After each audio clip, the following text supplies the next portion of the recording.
여러분 안녕하십니까? 옥마이TV입니다. 22대 총선에 출마하셨습니까? 그렇다면 당신의 얘기를 들려주십시오. 저희 옥마이TV가 22대 총선을 앞두고 야심차게 기획한 프로젝트 나 누구? 나는 누구인가? 시즌2로 여러분께 인사드립니다. 저는 나 누구 시즌2 진행자 성경환입니다. 옥마이TV의 나 누구는 내 지역에 어떤 후보가 출마하는가? 그 후보는 어떤 생각을 가졌고 또 어떤 정치를 펼 것인가를 후보 본인이 직접 나와서 설명해 드리는 프로그램입니다.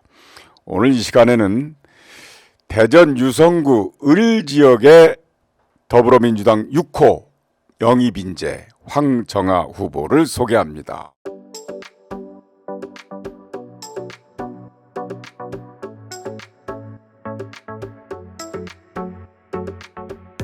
어서 오십시오. 안녕하세요. 네, 황정아입니다. 네, 네. 대전 유성구 을지역 네, 맞습니다. 영입인재 6호. 네, 네. 자, 그럼 지금부터 제가 질문을 드리겠습니다. 자, 시간 체크하죠. 5분이니까. 자, 이제 23, 4년 동안을 계속 과학자로 살아오셨어요. 그러니까 제가 보니까 천문연구, 우주항공연구, 인공위성 개발 참여도 하고요. 우리나라 최초로 정찰위성도 지난번에 쏘았는데 그 개발에도 자문을 했더라고요. 그리고 뭐 육군 미사일 전략사령부에 자문도 하고 이렇게 과학자의 길을 걷다가 정계로 입문하셨습니다. 민주당에서는 그런 인재기 때문에 영입을 하셨을 텐데 잘 나가는 과학자가 오라고 그런다고 해서 정계로 쓱 들어오기가 그렇게 쉽지는 않았을 텐데요. 왜 그러셨습니까? 네, 많은 분들께서 그렇게 궁금해들 하시는데요. 제가 사실 20여 년간 과학 현장에서 현장 과학자로 근무하면서 여러 가지 많은 연구 프로젝트들을 주도해 왔고요. 그리고 저는 여전히 지금 이 순간에도 우주를 연구하고 학생들을 가르치고 그리고 학생들과 함께 호흡하면서 우주로 보낼 무언가를 만드는 저의 일을 사랑합니다. 그리고 그 일만 잘할 수 있는 환경이었으면 결코 아마 이런 선택은 하지 않았을 거예요. 그런데 작년 가을부터 지금까지 현장에 많은 과학자들이 고통받고 있습니다. 뭐 네. 때문에죠? 24년 올해 지금 1991년 이후 처음으로 연구개발 예산이 마이너스 14.7%나 삭감이 되었습니다. R&D 예산이라고 우리가 흔히 그러죠? 네, R&D 연구개발 예산이 일괄 묻지도 따지지도 않고 모든 분야에서 전 분야에서 일률적으로 삭감이 되었습니다. 그런 와중에 당연히 제가 속해 있는 우주항공 분야에서도 모든 과제들이 24년도 예산에서 뭐 작게는 30%, 50%, 80% 없어진 과제들도 많고요. 그러니까 일방적으로 삭감을 통보받았습니다. 그래서 이 과정에서 많은 과학자들이 의문을 제시했죠. 왜 이런 대접을 받아야 할까? 우리가 무엇을 잘못했을까? 그리고 이러한 결정을 내린 이면에 나눠먹기식, 갈라먹기식, 카르텔이란 단어가 등장을 했기 때문에 그 저열한 인식 때문에 과학자들이 고통받고 있습니다. 네. 근데 사실은 말이죠. 우리나라는 이미 선진국형 경제로 접어들었잖아요. 이미 선진국이라고 하고.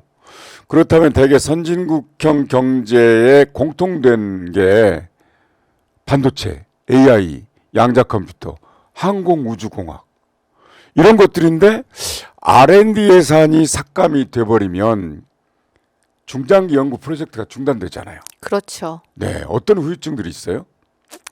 보통 이제 연구개발 과제라는 게 이제 중장기로 아무튼 길게 가는 과제도 있고 단기성 과제들도 많은데 모든 현장의 연구가 사실상 그 과제 베이스로 이루어지거든요. 그러니까 과학기술은 전부 다 정부에서 받는 과학기술 예산으로 지금 다 일을 하고 있었는데 그 예산 안에서 장비도 사고 재료비도 사고 그리고 가장 중요한 거는 학생 연구원들을 운영할 인건비 미래과학자. 네, 네네. 그리고 박사후 연구원들, 그러니까 주니어 연구자들의 인건비가 그 과제에서 나가고 있었거든요. 네네.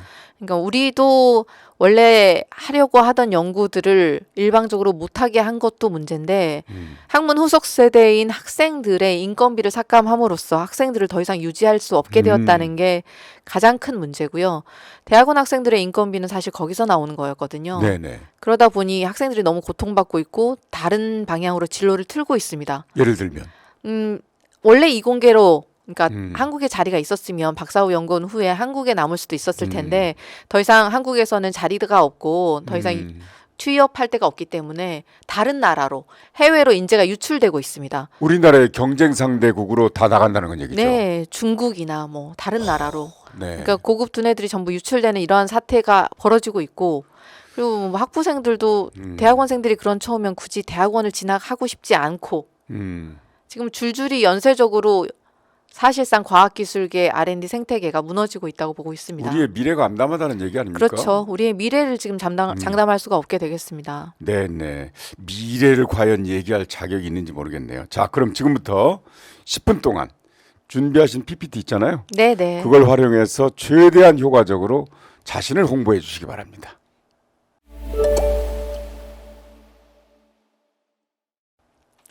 안녕하세요. 저는 더불어민주당의 영입인재 6호 그리고 현재는 대전 유성구 을 지역의 국회의원 후보 황정아입니다. 저는 사실 20여 년간 현장에 연구자로서 과학자로서 일을 해온 현장 과학자입니다. 그리고 인공위성연구소 그리고 천문연구원에서 근무를 했었고 과학기술연합대학원 대학교에서 천문우주과학 전공의 캠퍼스 대표 교수를 맡고 있습니다. 그리고 카이스트 항공우주공학과 겸직 교수를 맡고 있고요. 그러니까 육군하고도 일을 했는데 육군 미사일 전략사의 자문위원 그리고 육군 지상작전사령부의 정책자문위원 그리고 우리나라 최초의 정찰위성 사업인 425 위성 사업의 민간 자문위원을 맡았었습니다. 그만큼 우주로 보내는 무언가를 만들고 그리고 학생들을 대학원 학생들을 교육하고 하는 일에 긍지와 자부심을 가지고 있는 과학자입니다. 그런데 제가 이제 더불어민주당에서는 과학기술계의 목소리를 대변할 과학자로서 저를 영입을 한 거고요. 대한민국의 과학이 이대로는 안 되겠다라고 생각을 했습니다.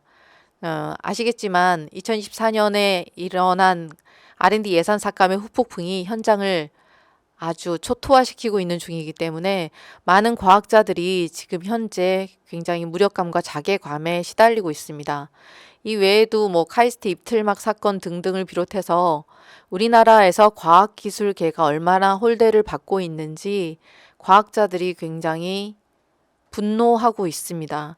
이러한 목소리를 대변할 대표가 누군가가 있어야 될 거다라고 당에서 생각을 하셨을 거고 그래서 발탁이 된 게 저이기 때문에 우리나라가 사실 현재까지 성공할 수 있었던 그 바탕에 교육과 과학기술이 있었다고 생각합니다. 그런데 과학기술자가 일을 할 의지를 꺾는 정부입니다. 과학기술자가 신나게 일을 할 수 있게 해야 우리의 미래 먹거리, 미래 성장 동력이 생깁니다. 우리나라가 다시 한번 과학기술 강국 대한민국이 되었으면 좋겠습니다. 그러기 위해서 현장에서 20여 년간 성공해본 경험으로 그러니까 일을 되게 해본 현장 과학자의 성공 경험을 바탕으로 이제 우리나라 정치에서도 과학이 제대로 자리를 잡는 과학 한국, 과학의 미래를 그려보기 위해서 제가 정치에 입문하게 되었습니다. 저는 전남 여수에서 태어났고요. 네, 여수에서 배를 타고 1시간 반 정도 들어가면 있는 안도라는 섬에서 초등학교에 그때는 국민학교였고요. 국민학교에 입학했습니다. 그래서 집안 형편이 조금 어려워서 엄마 아빠가 저희 어머니 아버지께서 저를 직접 키우지 못하실 형편이어서 섬에 있는 섬마을에서 저희 친할머니, 친할아버지께서 저를 키워주셨습니다. 초등학교 1학년, 2학년을 아마 안도에 있는 작은 분교에서 다녔었고요. 전교생이 10 몇 명밖에 되지 않는 아주 작은 학교였습니다. 그래도 바다가 제 놀이터였고 바다에서 수영을 하면서 그리고 할머니, 할아버지의 사랑을 듬뿍 받으면서 그렇게 컸다고 생각합니다. 뭐 학원을 다닌다거나 엄마 아빠가 이렇게 잘 챙겨준다거나 하진 않았지만 바다가 제 친구였고 할머니, 할아버지께서는 정말 저를 다정하게 잘 돌봐주셨고요. 그리고 어린 동생은 또 저랑은 다르게 네, 외할머니 집에 맡겨져 있었기 때문에 내 가족이 다 뿔뿔이 어린 시절에는 흩어져서 살았었습니다. 그리고 이제 엄마 아빠가 이제 조금 정신적으로 그냥 경제적으로 조금 여유가 생겼을 때 초등학교 한 고학년쯤 되었을 때 이제 식구들이 한 군데 모여 살게 되었고요.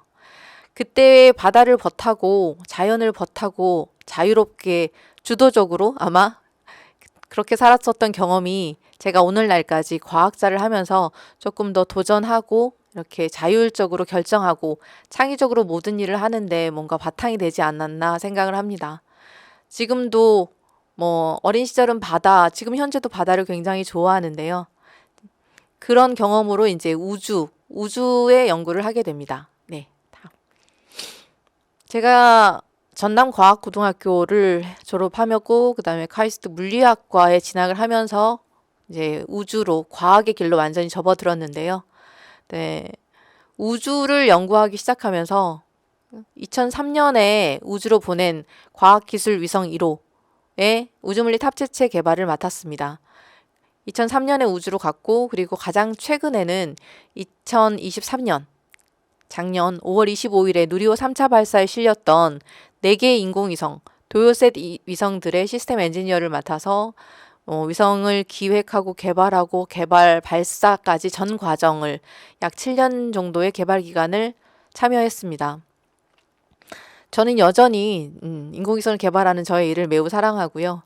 그리고 이제 그 일을 하면서 국가우주위원회 위원, 과기정통부에서 맡고 있는 여러 가지 제5차 과학기술 기본계획 수립위원 등을 하면서 과학기술 분야의 정책을 만드는 역량을 키워왔습니다.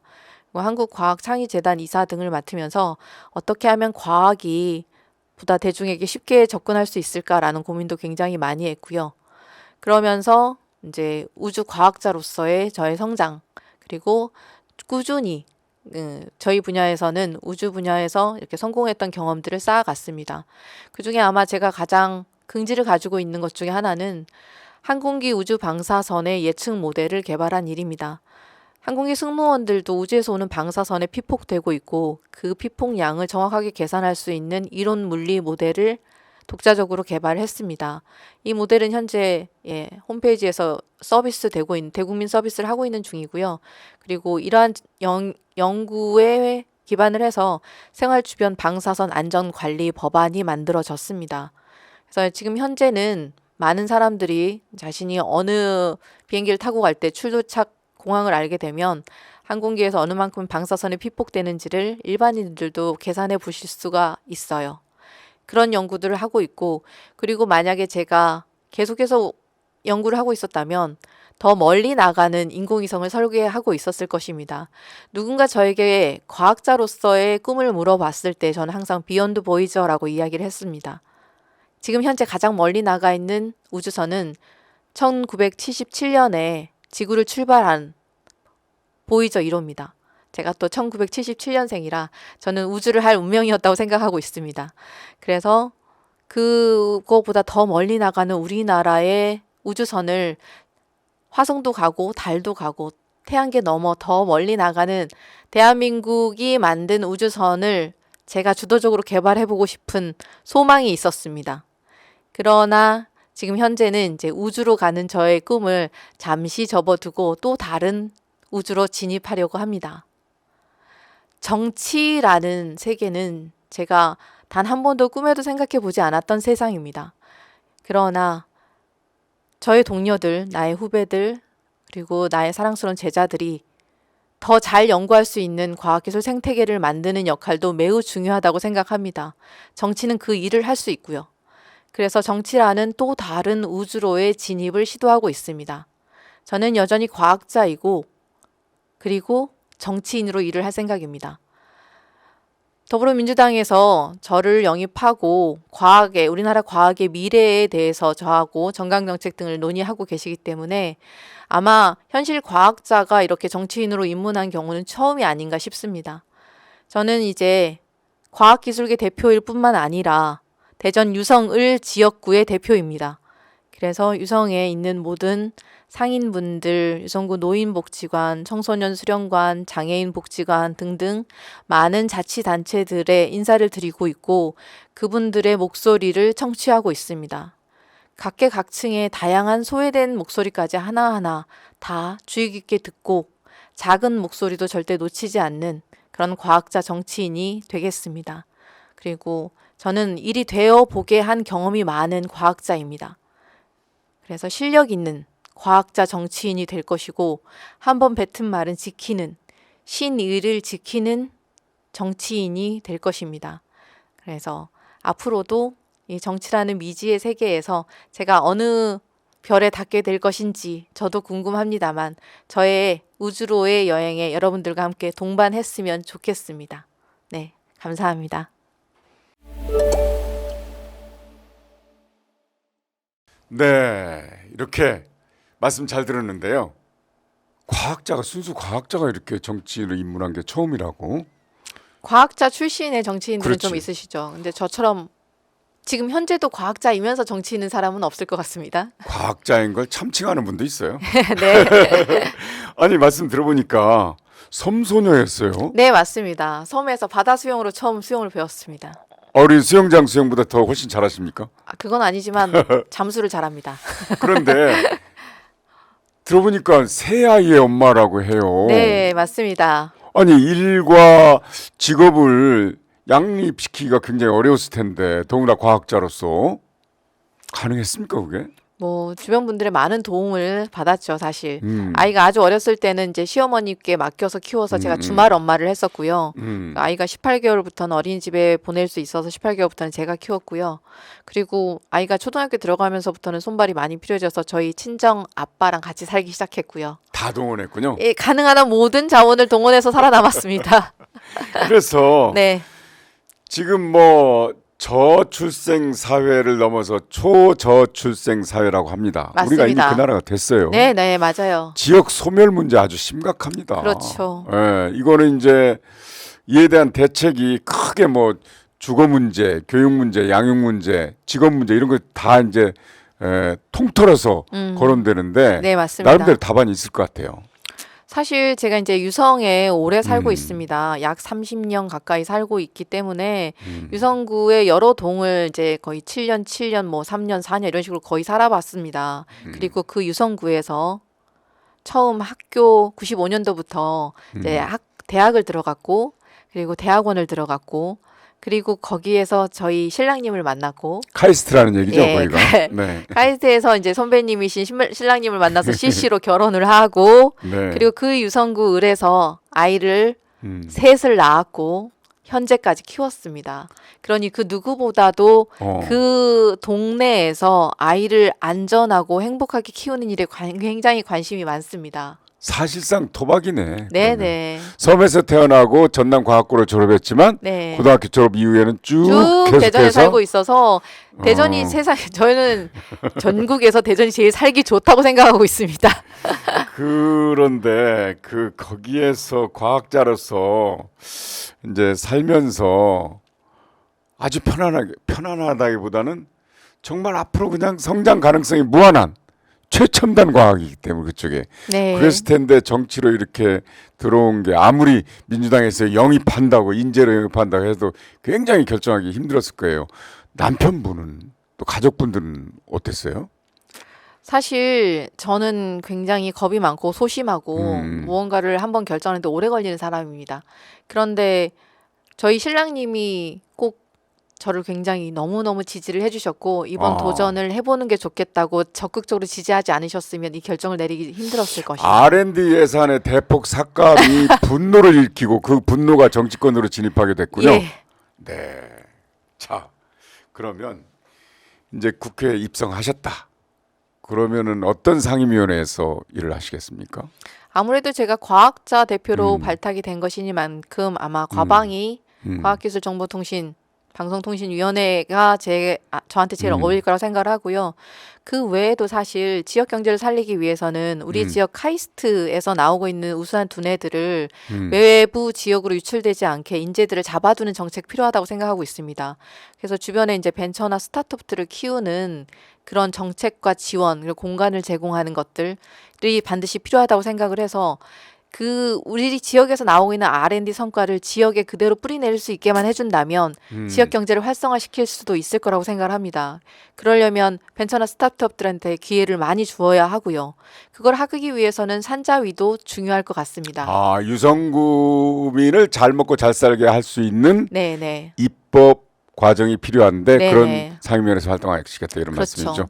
그렇죠. 그 입법이 제도화시키는 것이 제도화를 중요하죠. 시키는 게 법률이 얼마나 중요한지를 제가 네, 생활주변 방사선 안전관리 법안을 만들면서 깨달았기 때문이죠. 아, 거기 상대가 아주 셉니다. 이상민 5선의 중진인데 네. 민주당이 이 땅에 국힘당으로 가셨어요. 네, 알고 있습니다. 네. 자신 있습니까?